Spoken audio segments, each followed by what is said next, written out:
Ya ini kan bukan objek penelitian. Kan sudah menghina saya sehina-hinanya. Sudah menuduh ijazah itu ijazah palsu. Sudah merendahkan saya serendah-rendahnya. Ya nanti dibuktikan lewat proses hukum. Nanti akan kita lihat di proses di pengadilan seperti apa. Artinya kalau untuk pelaporan itu bisa untuk peringatan ke pihak lain gitu nggak Pak yang melakukan yang sama? Nanti akan menjadi pembelajaran kita semuanya. Dan menurut saya hari ini dalam tantangan global yang sangat berat, yang diperlukan negara kita adalah sekarang ini kompak, saling berangkulan, menjaga persatuan kesatuan, terutama elit-elit dan seluruh masyarakat, agar tantangan berat yang dihadapi semua negara yang kita hadapi itu bisa kita selesaikan. Bukan hal yang mudah sekarang ini. Harus semuanya berangkulan, bersatu menghadapi tantangan global yang tidak mudah. Ya, saya rasa itu. Nggak datang ke sidang hari ini seperti apa Pak? Semuanya sudah kita berikan kuasa kepada tim kuasa hukum, baik untuk mediasi maupun untuk urusan gugatan perkara. Artinya siap untuk menuju sidang pembuktian nih Pak? Siap untuk melanjutkan sidangnya? Iya. Kalau lanjut ke persidangan nanti apakah nanti juga akan datang Pak? Jika nanti lanjut mediasi selesai lanjut ke persidangan apakah nanti akan datang? Kalau diperlukan. Pun akan juga membawa ijazah? Kalau diperlukan. Siap. Pak yang lain Pak? Kemarin misalnya kita di Polda Metro Jaya diharuskan membawa ijazah asli, ya kita bawa. Semuanya dari SD, SMP, SMA, universitas semuanya kita bawa. Saya akan menyerahkan, kalau memang saya dipanggil untuk mengklarifikasi hal-hal yang perlu diklarifikasi, ya saya datang. Ini menyerahkan, tentu saja menyerahkan dokumen yang saat ini sangat penting. Saya mengutusnya orang yang saya percaya. Siap.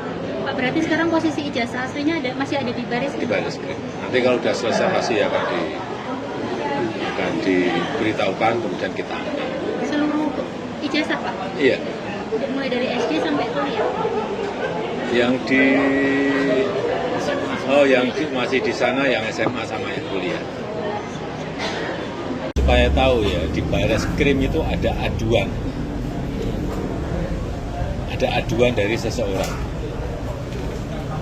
Sehingga kemarin kita juga diundang untuk menyerahkan berkas ijazah asli baik yang universitas sama yang SMA, SMP, SD kita berikan. Sampai sekarang masih di sana ijazahnya. Yang kedua ada yang kita melaporkan itu di Polda Metro, itu beda lagi. Ada lagi yang di sini di Solo itu perdata, beda lagi. Teman-teman ini insya Allah mewakili rakyat Indonesia. Yang kita cari adalah kebenaran dan kejujuran. Jangan khawatirkan kami. Insya Allah kami sudah siap lillahi ta'ala. Akan tetap kita perjuangkan apa yang harusnya benar kita katakan benar. Kalau memang itu tidak benar dan palsu, kita katakan palsu. Perkembangan menarik seperti tadi yang sudah saya infokan dan disampaikan langsung oleh Pak Ahmad Basiruddin. Detik ini juga kebetulan Joko Widodo memberikan laporan langsung di Polda Metro Jaya. Itu bagus, berarti masuk perangkap. Berarti apa? Memang dia harus menunjukkan ijazahnya. Karena yang kita tuntut adalah ijazah yang disebut asli. Dan kalau nanti pemeriksaan itu ternyata di luar apa yang kita sajikan selama ini, ya kita siap adu data, adu kebenaran. Insya Allah apa yang sudah saya lakukan, Dr. Risman lakukan, Pak Rizal Fadilah Sarjana Hukum lakukan, dan Dr. Tifa lakukan, itu kita tidak membohongi ilmu pengetahuan. Kita melakukan apa yang seharusnya kita katakan. Jadi teman-teman semua, sebagaimana tadi saya sampaikan, kalau memang terbukti nanti bohong, ya konsekuensinya jelas. Dan yang terakhir, ya, ini bukan ujung dari perjuangan kita. Perjuangan kita masih panjang. Selamatkan Indonesia dari tragedi yang luar biasa buruk dan memalukan ini. Kalau ada orang yang mengatakan, buat apa Delta sudah lengser? Ya, tapi tidak bisa. Orang yang sudah pernah memimpin selama lebih dari 10 tahun itu melakukan hal-hal yang di luar nalar. Apalagi masih ada yang sekarang di kekuasaan, indikasinya melakukan hal yang sama. Ya, bapak. Ya. Ini tidak kalah dunia. Ya. Buah itu tidak jatuh jauh dari pohonnya. Sama mulai dari pendidikan di SMA, S1, dia bahkan mengaku-ngaku S2, itu semuanya bodoh. Ya, semua ada buktinya. Insya Allah kita akan bergerak bersama. Sekali lagi terima kasih kepada seluruh masyarakat Indonesia yang diwakili oleh teman-teman semuanya. Kita tetap berjuang dan Tuhan tidak pernah tidur. Gusti Allah SWT tidak sare. Insya Allah kita berjuang dan Allah SWT meridhoi perjuangan teman-teman semuanya. Alhamdulillah, sebagai warga negara yang baik dan didampingi oleh sahabat-sahabat semuanya, saya tadi menjalani klarifikasi, undangan klarifikasi yang pertama pada hari ini Kamis ya 15 Mei 2025 dengan surat yang memang sudah saya terima baik secara fisik maupun secara elektronik ya, jadi saya harus datang. Dan saya memang juga menyayangkan gitu karena ada beberapa yang sudah disebut-sebut namanya ya, tapi kasihan yang bersangkutan seperti Pak Abraham Samad ya, namanya udah disebut bahkan dikatakan mangkir, padahal yang bersangkutan belum terima surat gitu loh. Itu kan sebaiknya sistem persuratan atau administratif di Polda Metro Jaya lebih baik diperbaiki lah gitu. Jangan sampai kemudian mengorbankan teman-teman yang sudah disebut-sebut tapi ternyata belum ada, termasuk juga Bang Resmon ya, sudah disebut-sebut tapi ternyata belum ada suratnya. Nah, jadi klarifikasi saya tadi alhamdulillah berjalan cukup lancar dari jam 10 sampai dengan ini di break jam 12. Saya apresiasi kepada Polda Metro ya karena memberikan kita kesempatan yang sangat baik untuk melakukan sholat zuhur bersama-sama, dan saya tadi bisa ikut di sini dan juga nanti kita diberikan waktu untuk kemudian lunch gitu. Nah, saya sendiri tadi ya sudah sampai pertanyaan ke-24 ya gitu, dan sudah sampai ke pertanyaan-pertanyaan yang lebih banyak soal identitas tadi gitu. Karena ketika ditanyakan yang lain, saya strict dengan Polda Metro ya. Polda Metro memberikan saya surat undangan untuk peristiwa tanggal 26 Maret tahun 2025 ya. Harusnya itu pertanyaannya. Jadi ketika ada pertanyaan yang lain ya saya keberatan untuk jawab. Itu hak loh ya. Hak warga negara sesuai dengan Undang-Undang Dasar 1945, itu hak yang paling hati untuk kita menyampaikan apakah undangan atau pertanyaan itu sesuai dengan enggak. Ketika pertanyaannya tidak sesuai dengan suratnya ya kita harus menyatakan keberatan. Yang kedua adalah lucu, dalam undangan itu tidak ada juga siapa terlapornya. Padahal kan sudah disebut-sebut di mana-mana sudah ember tuh ya. Lawyernya mengatakan terlapornya adalah ini. Tapi dalam surat itu nggak ada. Jadi kalau dalam surat itu nggak ada ya kita nggak wajib gitu melakukan klarifikasi. Pelapornya ada Joko Widodo ya. Pasal-pasalnya banyak banget gitu ditulis. Tapi terlapornya nggak ada. Nah, terlapor ini penting ya teman-teman. Jangan asal mau kemudian diambil keterangan kalau ternyata terlapornya itu saudara kita sampai dengan 3 tahap. Kita nggak wajib memberikan karena bisa jadi kita nanti nggak diakui keterangan kita karena itu saudara. Apalagi yang terlapor itu misalnya kita sendiri ya. Jadi kita nggak usah ngasih jawaban karena kita berhak untuk diam, berhak untuk tidak memberikan keterangan kalau memang itu tidak tertulis. Jadi terlapornya tidak ada. Ini penting banget ya, terlapornya. Yang kedua adalah locus delicti dan tempus delicti 26 Maret itu saya berpegang ke situ. Jadi kalau bukan itu yang ditanyakan, Saya keberatan untuk jawab. Kemudian satu lagi adalah barang buktinya. Itu disebut undang-undang informasi elektronik bla bla bla bla. Mohon maaf sekali lagi, saya ikut merumuskan undang-undang informasi dan transaksi elektronik. Jangan sembarangan menggunakan pasal itu untuk mempidanakan orang. Ya, undang-undang informasi transaksi elektronik dibuat dengan niat baik agar Indonesia itu terlepas dari dikucilkan ke dunia internasional karena kita tidak memiliki undang-undang dalam bidang e-commerce.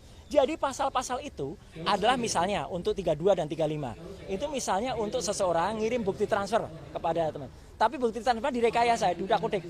1 juta dijadikan 10 juta. Nah, itu yang dipidana.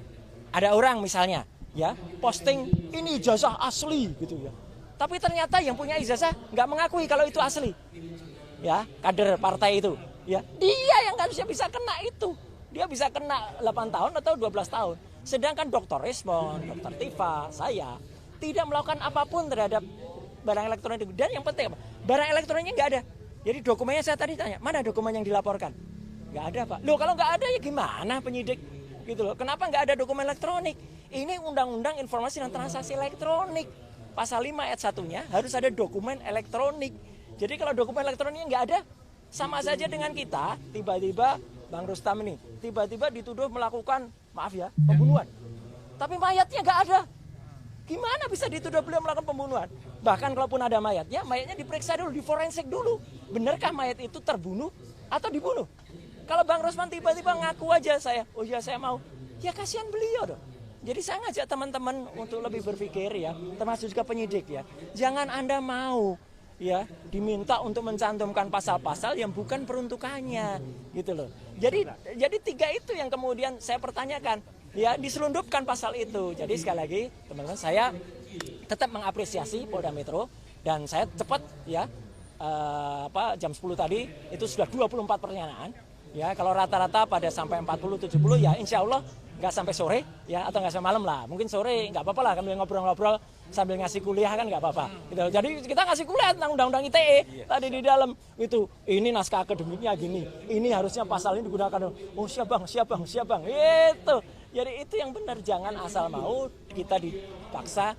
Orang itu harus tahu hukum. Tapi jangan sampai orang itu kemudian dipaksa untuk menjalankan hukum yang tidak pada semestinya. Itu saya kira. Pak Roy, ini kan tadi kan juga disebutkan di tanggal 26. Sebenarnya apa sih yang terjadi? Karena kan sebelumnya kemarin Pak Michael juga sempat ditanyakan tanggal 26 itu apa sebenarnya yang terjadi, Pak? Saya tidak berhak menjawab tanggal 26 itu apa. Nanti saya dikira ST. Yang jelas tanggal 26 itu saya sedang melaksanakan buka bersama ya di rumah makan Oma apa gitu ya. Itu kegiatan saya. Ya, yang lain ya saya nggak tahu, silahkan penyidik tahu. Yang jelas saya tanggal 26 itu kita lagi buka bersama dengan komunitas otomotif saya. Itu di rumah makan di daerah Kemang. Silahkan diperiksa di situ. Kalau ada CCTV saya cek di situ. Tapi perkara apa yang terjadi, silahkan ditanyakan ke yang lain yang tahu. Saya keberatan untuk menjebak teman-teman yang lain. Nggak boleh juga kita. Kita tuh di situ diajak jujur tapi juga harus cerdas. Jangan kita jujur tapi malah nyeret-nyeret yang lain. Gitu loh. Ya, jadi saya juga ajak jujur ke kepolisian. Ya, kalau pelapornya ada, terlapornya nggak ada, gimana ini laporan? Bisa, gitu ya.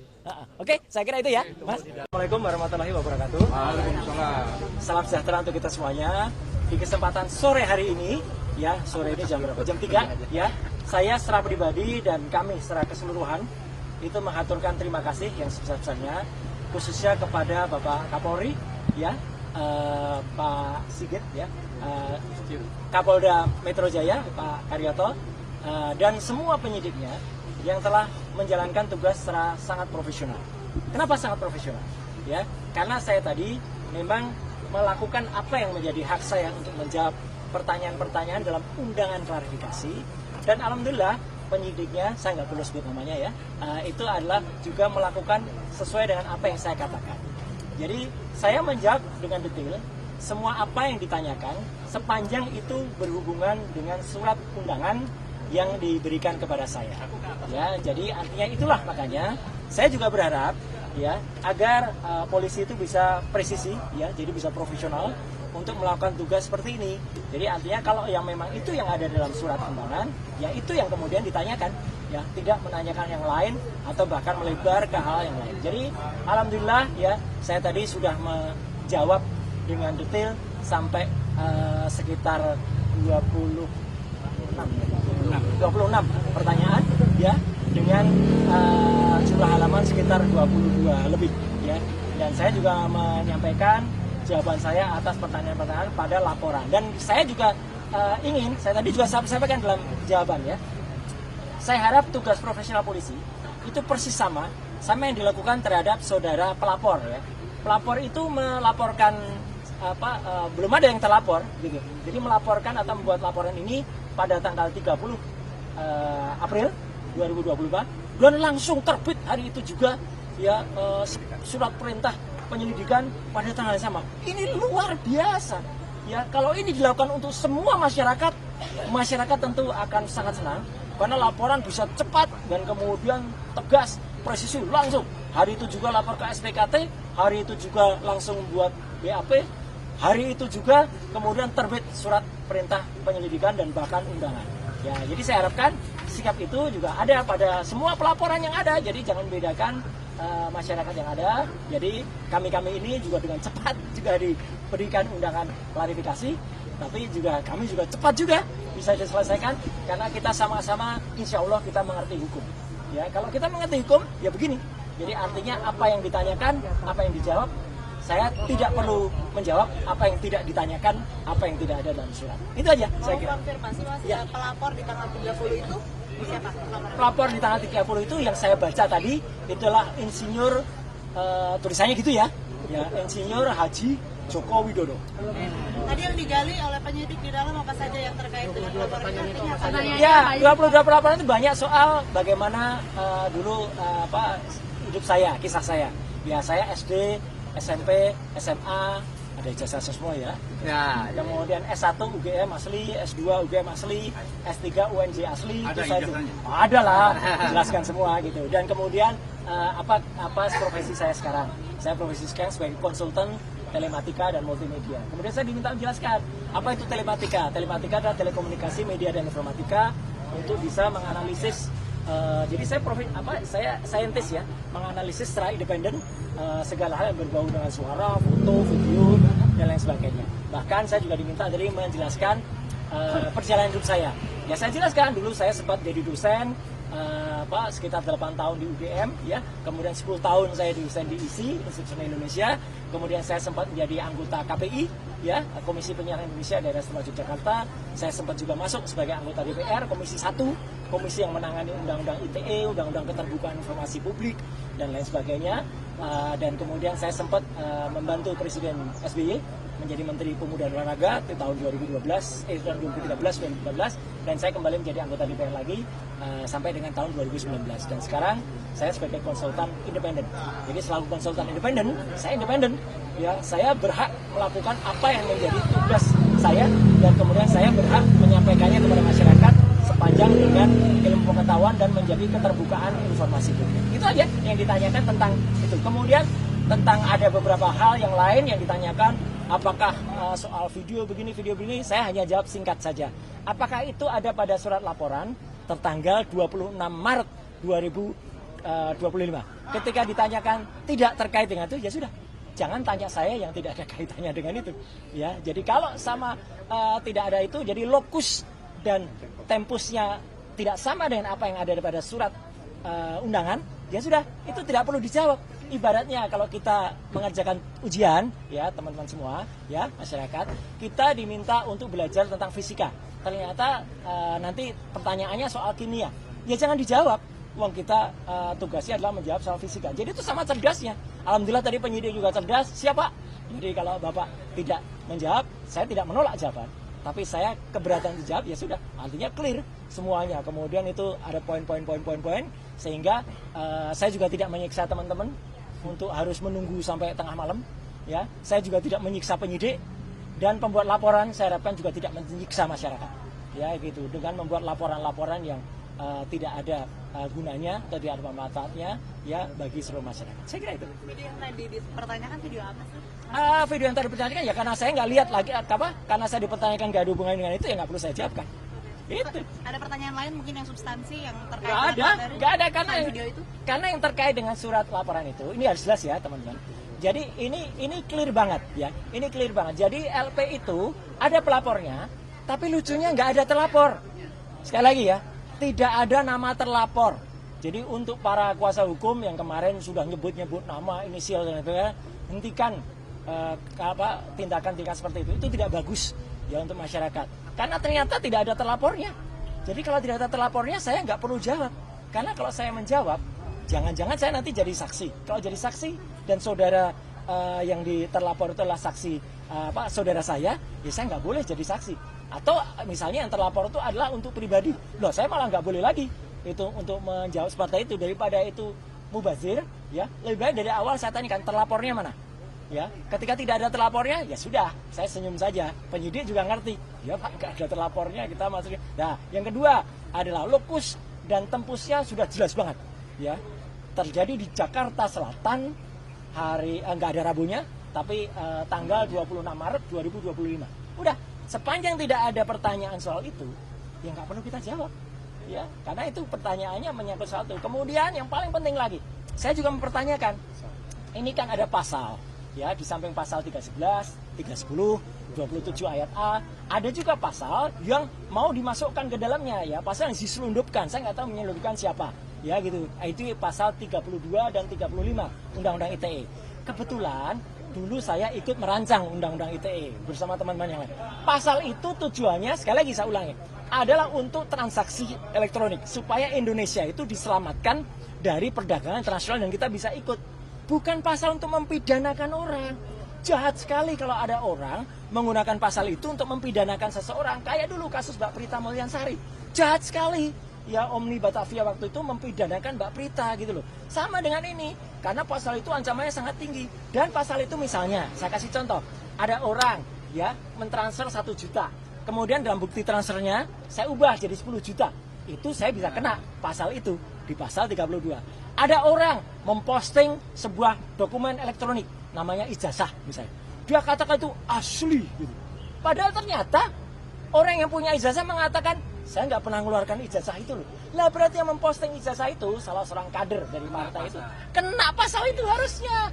Justru itu ya kalau yang smart begitu. Jadi saya tadi tanya, dokumen elektroniknya mana? Belum ada Pak dokumen elektronik. Ya sudah. Kalau belum ada dokumen elektroniknya ya nggak usah diterima. Jadi saya tadi tidak minta berhenti, tapi memang selesai pemeriksaannya. Selesai karena nggak ada lagi yang bisa ditanyakan, ya. Karena jawaban saya smart, sharp pada pertanyaan-pertanyaan yang harusnya ditanyakan. Dan penyidik sekali lagi anak buah Pak Kapolda dan juga anak buahnya Pak Kapolri menjalankan itu dengan baik. Dia juga nggak ngeyel, ya. Dia tanya, oh iya Pak, baik Pak. Kalau profesional dan malah kita kasih kuliah tadi panjang, Mirga ngobrol di dalam bagus sekali.